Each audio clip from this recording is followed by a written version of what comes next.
अवधूत चिंतन श्री गुरुदेव दत्त. श्री स्वामी समर्थ. नमस्कार मंडळी, एक गोष्ट खरंच सांगा, तुम्ही कधी स्वामी चरित्र सारामृत वाचायला बसलात का? आणि मनात विचार आला का की मी बरोबर वाचते ना, नियम तर चुकत नाहीत ना, आणि आपली इच्छा खरंच पूर्ण होते का? जर हा प्रश्न तुमच्या मनात आला असेल तर आजचा हा व्हिडिओ तुमच्यासाठीच आहे. कारण आज मी तुम्हाला अगदी साध्या सोप्या, मनाला पटेल आणि भिडेल अशा भाषेमध्ये सांगणार आहे. स्वामी चरित्र सारामृत वाचताना कोणत्या गोष्टी लक्षात ठेवायच्या आहेत, कोणते नियम पाळले पाहिजेत, आणि सर्वात महत्त्वाचं म्हणजे वाचनातून मनातील इच्छा पूर्ण होण्यामागचे रहस्य कोणते आहे, हे आज आपण या व्हिडिओमध्ये पाहणार आहोत. त्यामुळे हा व्हिडिओ शेवटपर्यंत बघा. हा व्हिडिओ नक्की पहा, कारण शेवटी मी एक अशी छोटी पण अत्यंत प्रभावी अशी गोष्ट सांगणार आहे, जी अनेक भक्तांच्या आयुष्यात टर्निंग पॉइंट ठरली आहे. जय श्री स्वामी समर्थ. जय श्री गुरुदेव दत्त. कमेंटमध्ये नक्की लिहा. आजचा विषय खूपच खास आहे. स्वामी चरित्र सारामृत वाचताना या गोष्टी लक्षात ठेवा, खरंच तुमच्या मनातील इच्छा पूर्ण होतील. तर मंडळी, आपण खूप वेळा बघतो काही लोक नित्य पाठ करतात, काही लोक पारायण करतात, काही लोक स्वामींचा अखंड जप करतात, पण तरीसुद्धा ते म्हणतात की मी इतके वाचते पण मनासारखं काही होत नाही. आणि काही लोक अगदी साधं वाचन करतात, पण त्यांचं आयुष्य आपल्याला बदलायला सुरुवात झालेली दिसते. भक्तांनो, फरक नेमका कुठे आहे? फरक आहे तो नियमामध्ये नाही तर भावनेमध्ये आहे, त्यांच्या निश्चयामध्ये आहे. आज आपण हेच समजून घेणार आहोत की सर्वात आधी आपण श्री स्वामी चरित्र सारामृत म्हणजे नक्की काय. तर श्री स्वामी चरित्र सारामृत हा श्री स्वामी समर्थ महाराजांचा चरित्र सांगणारा एक दिव्य असा ग्रंथ आहे. हा ग्रंथ केवळ कथा नाहीत, तर हा ग्रंथ म्हणजे स्वामींच्या कृपेचे जिवंत रूप आहे. अनेक वेळा भक्त मनात मानतात आणि सेवा मार्गातही हेच सांगितलं जातं की या ग्रंथाच्या नित्य वाचनाने आयुष्य, आरोग्य, संतती, संपत्ती सर्व काही मिळते आणि त्या मनुष्याची संकटातून सुटका होते. म्हणूनच गुरुमाऊली परमपूज्य अण्णासाहेब मोरे यांच्या दिंडोरी प्रणीत सेवा मार्गात या ग्रंथाचं नित्य वाचन केलं जातं. कारण स्वामी समर्थ हे केवळ देव नाहीत, तर ते आपले आई वडील आहेत, ते आपले गुरु आहेत आणि तेच आपले रक्षणकर्ते आहेत. आणि जेव्हा आपण त्यांच्या चरित्रांचे वाचन करतो तेव्हा आपल्या मनातला अंधार हळूहळू दूर होतो आणि आयुष्यात प्रकाश यायला लागतो. आता आपण मुख्य मुद्द्यावर येऊया. स्वामी चरित्र सारामृत वाचताना कोणते नियम पाळले गेले पाहिजेत, हे नियम मी तुम्हाला खूपच सोप्या भाषेत सांगते, जेणेकरून तुम्ही लगेच आजपासून वाचनालाही सुरुवात करू शकता आणि हे नियम नित्य पाळू शकता. सेवा करताना आपल्याला नित्य 3 अध्याय वाचायचे आहेत.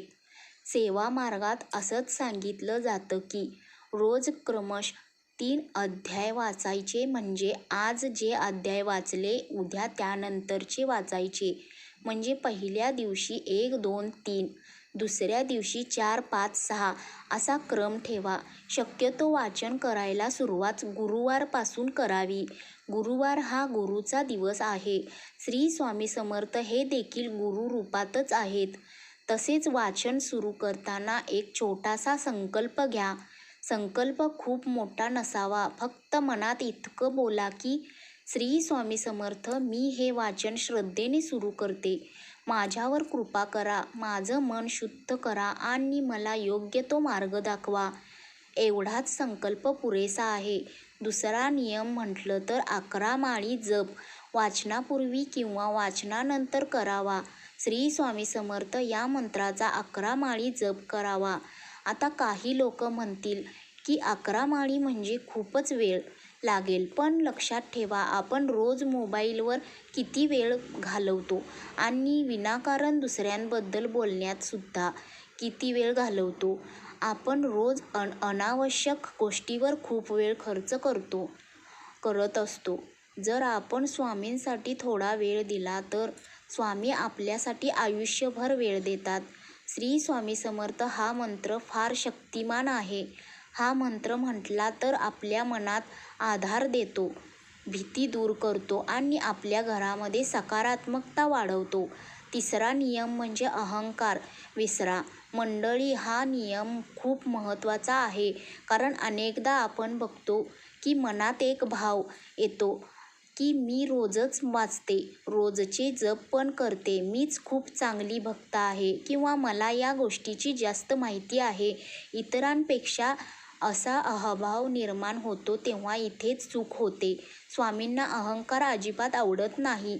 स्वामींना हवी असते ती नम्रता, पूर्णपणे समर्पण. निष्ठा वाचताना ती नेहमी मनात ठेवावी. स्वामी, मी काही जे करते ते तुम्ही माझ्याकडून करून घेता. माझं आयुष्य तुमच्या चरणी आहे. आणि जेव्हा हा भाव मनामध्ये येतो तेव्हा भक्तांचे संकट स्वामी स्वतःहून कमी करतात. ते आपोआप कमी व्हायला लागतात. चौथा नियम म्हणजे शुद्धता पाळा. वाचन करताना शक्यतो स्नान करून स्वच्छ कपडे घालून स्वामींचा फोटो किंवा मूर्ती समोर बसून वाचा. काही लोक म्हणतात आमच्याकडे वेळ नसतो, पण शुद्धता म्हणजे केवळ बाहेरची नाही, तर शुद्धता म्हणजे आंतरिक मनाची सुद्धा आहे. जेव्हा आपण स्वच्छ होऊन शांतपणे बसून वाचन करतो तेव्हा त्या शब्दाचा परिणाम आपल्या मनावर होत असतो. विशेषतः रात्री झोपण्यापूर्वी वाचन केले तर शांत झोप लागते, मनही शांत होतं, घरामध्ये कलह कमी होतो. भक्तांनो, आपण समजून घेऊया की इच्छा पूर्ण होण्यामागचं रहस्य काय आहे. कारण आपण पूर्वी सांगितलंय, शीर्षकात सुद्धा म्हटलं की मनातील इच्छा पूर्ण होतील. पण इथे एक गोष्ट लक्षात ठेवा, स्वामी समर्थ आपल्या मनातली प्रत्येक इच्छा पूर्ण करतात. पण योग्य इच्छा म्हणजे जे तुमच्या भल्यासाठी आहे, तेच जे तुमच्या आयुष्याला योग्य दिशा देणार आहे. स्वामी ते नक्की देतात. काही वेळा आपण हट्ट करतो, पण स्वामी आपल्याला ते देत नाहीत. कारण स्वामी आपल्याला दुखावण्यासाठी नाही, तर संकटातून वाचवण्यासाठी थांबवतात. आणि म्हणूनच वाचन करताना तुमची इच्छा स्वामींना अगदी आईला सांगतो तशी सांगा. मनात कुठलाही बनावटपणा नको. काही लोक म्हणतात की स्वामी मला हे हवंय, पण आतून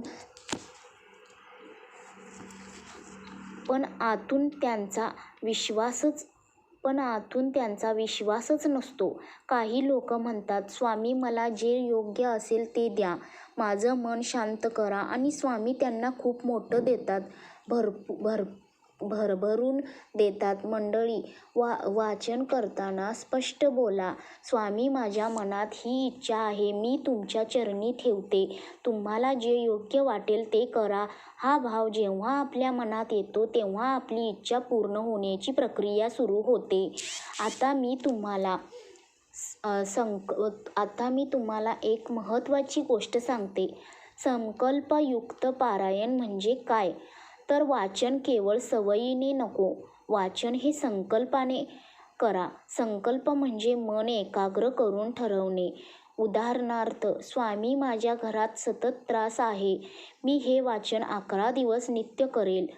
किंवा स्वामी माझ्या मुलाचे शिक्षण अडकले आहे, हे व्यवस्थित व्हावे म्हणून मी हे वाचन 21 दिवस श्रद्धेने करेल. पण भक्तांनो, संकल्प घेतला की तो पूर्ण करा, मध्येच सोडू नका. कारण स्वामी समर्थ हे आपल्या भक्ताची परीक्षा घेतात आणि जे भक्त टिकतात त्यांना त्या स्वामी भरभरून देतात. आणि अनेक भक्तांचे असे अनुभव मी ऐकले आहेत की काही भक्त म्हणतात, मी वाचन सुरू केलं आणि घरातील भांडण आपोआप कमी झाली. काही म्हणतात माझी नोकरी गेली होती ती मी वाचन करून जेव्हा सुरू केलं तेव्हा मला नोकरी मिळाली. काही लोक म्हणतात की लग्न जमत नव्हतं. स्वामींच्या चरणी इच्छा ठेवली आणि काय ती इच्छा पूर्ण झाली. योग्य स्थळ यायला सुरुवात झाली. काही लोक म्हणतात की दारिद्र्याचा काळ होता, कर्ज वाढलं होतं. पण वाचन सुरू केलं तेव्हापासून हळूहळू मार्ग निघत गेला. भक्तांनो, हे चमत्कार नाहीत तर ही स्वामींची कृपा आहे. पण ही कृपा केव्हा मिळते तर जेव्हा नित्यसेवा, जेव्हा तुम्ही नियमितता आणि निष्ठा ठेवली जाते. आपला विश्वास असावा लागतो. आपण आता पाहूया गुरुमाऊली परमपूज्य अण्णासाहेब मोरे यांच्या मार्गदर्शनाबद्दल, कारण हा ग्रंथ दिंडोरी प्रणीत सेवा मार्गात अत्यंत महत्त्वाचा मानला जातो. गुरुमाऊली अण्णासाहेब मोरे हे स्वामी समर्थ गुरुपीठांचे पीठाधीश आहेत आणि त्यांच्या सेवा मार्गात स्वामींची नित्यसेवा, जप, पाठ आणि सामूहिक सेवा सर्व गोष्टींना खूप महत्त्व आहे. गुरुमाऊली नेहमी सांगतात, स्वामी ही शक्ती आहे आणि नित्यसेवा केली तर आपल्या जीवनाचं सोनं होतं. भक्तांनो, ही ओळ ऐकायला खूप साधी वाटते, पण याचा अर्थ खूप खोल आहे. कारण सेवा म्हणजे फक्त पूजा नाही. सेवा म्हणजे आपल्या मनाचा स्वामींच्या चरणी सतत संपर्क ठेवणे होय. सेवा म्हणजे आपल्या वागण्यात नम्रता आणणे. सेवा म्हणजे चुकीच्या गोष्टीपासून दूर जाणे. जेव्हा हे होतं तेव्हा आयुष्य आपोआप बदलायला लागतं. तर व्हिडिओमध्ये आता आपण पुढे बघूया की या वाचनाचे काय फायदे आहेत. कारण अनेक भक्त विचारतात, फक्त वाचन केल्याने काय होतं? तर वाचनाचे फायदे खूप आहेत. मी तुम्हाला मुख्य फायदे सांगते. पहिला फायदा, संकटातून मुक्ती मिळते. कारण स्वामी चरित्रात जेव्हा आपण संकटाचे प्रसंग वाचतो तेव्हा आपल्याला समजतं की स्वामी संकटात साथ सोडत नाहीत. हा विश्वास आपल्याला आतून मजबूत करतो. दुसरा फायदा म्हणजे आरोग्य, संपत्ती आणि संतती मिळते. स्वामी समर्थ हे भक्तांच्या प्रत्येक गोष्टीची काळजी घेतात. तिसरा फायदा म्हणजे दिव्य ज्ञान प्राप्त होतं. म्हणजे आपलं मन हळूहळू बदलतं. आपला राग कमी होतो, आपली भीती कमी होते आणि आपल्याला वाटणारी आपली स्वतःची असुरक्षितता कमी होते. आणि चौथा फायदा म्हणजे मन शांत होतं. आजच्या काळात या गोष्टीची सर्वात मोठी गरज आहे. मन शांती. आणि स्वामीचरित्र सारामृत वाचलं की मनात एक वेगळाच आधार तयार होतो. तर मंडळी, ह्या गोष्टीचा फायदा तुम्हालाही झाला असेल. तुम्हालाही हे अनुभव सतत येत असतील तर कमेंटमध्ये श्री स्वामी समर्थ हे लिहा, ज्यामुळे इतरांनाही कळेल की स्वामी नावात शक्ती आहे. तर स्वामी समर्थ चरित्र यांचे वाचन करते. तर मंडळी, स्वामी समर्थ चरित्र सारामृत याचे वाचन करत असताना एक वेळ ठेवा. उदाहरणार्थ रात्री झोपण्यापूर्वी 15 ते 20 मिनिटं. कारण वेळ ठरला की आपलं मन शांत होतं. तर मंडळी, आपलं मन तयार होतं. दुसरी गोष्ट म्हणजे वाचन करताना मोबाईल बाजूला ठेवा. मध्येच मोबाईलला नोटिफिकेशन येतं आणि आपलं मन अस्थिर होतं. तिसरी टीप म्हणजे वाचन सुरू करताना छोटासा दिवा लावा, धूप लावा आणि डोळे बंद करून स्वामींचे नाव घ्या. यामुळे वातावरण पवित्र होतं. चौथी टीप म्हणजे वाचन झाल्यावर 2 मिनिटं शांत बसा. लगेच उठून कामाला जाऊ नका किंवा झोपी जाऊ नका, कारण त्या शब्दाचा परिणाम मनावर बसायला वेळ लागतो. पाचवी टीप म्हणजे वाचनाच्या दरम्यान जर तुमचं मन विचलित झालं तर घाबरू नका. मन तर आपलं भटकतच असतं, पण पुन्हा स्वामींच्या नावाकडे या. मंडळी, आता मी तुम्हाला महत्त्वाची गोष्ट सांगते. ती म्हणजे वाचन करताना एक गोष्ट नेहमी करा, कृतज्ञता बाळगा. म्हणजे तुमचं आयुष्य कितीही कठीण असलं तरी स्वामींना दररोज एकदा म्हणा, स्वामी जे काही आहे त्याबद्दल धन्यवाद. आणि तुम्हाला विश्वास बसणार नाही, पण जेव्हा कृतज्ञता येते तेव्हा स्वामींची कृपा खूप वेगाने सुरू होते. कारण स्वामींना भक्तांचे रडणं ऐकायला त्रास नाही, पण स्वामींना भक्तांचा विश्वास खूप प्रिय आहे आणि कृतज्ञता म्हणजे विश्वास होय.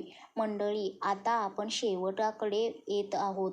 मी तुम्हाला एकच विनंती करते, जर तुम्ही आजपर्यंत स्वामी चरित्र सारामृत वाचलं नसेल, सुरू केलं नसेल तर ते आजपासून सुरुवात करा.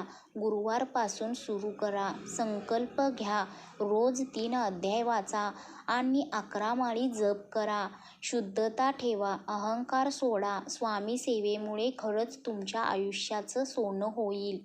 तर आजची ही माहिती पूर्ण व्हिडिओ तुम्हाला आवडला असेल तर व्हिडिओला लाईक करा आणि जास्तीत जास्त शेअर करा, ज्यामुळे एखाद्या अडचणीत असणाऱ्या व्यक्तीला स्वामीमुळे मार्ग मिळेल आणि श्री स्वामी समर्थ स्वामी चरित्र सारामृताचे महत्त्वही कळेल. तर मंडळी, आपल्या चॅनेलवरती नवीन असाल तर प्लीज चॅनेलला सबस्क्राईब करा आणि भेटू पुढच्या व्हिडिओमध्ये. श्री स्वामी समर्थ.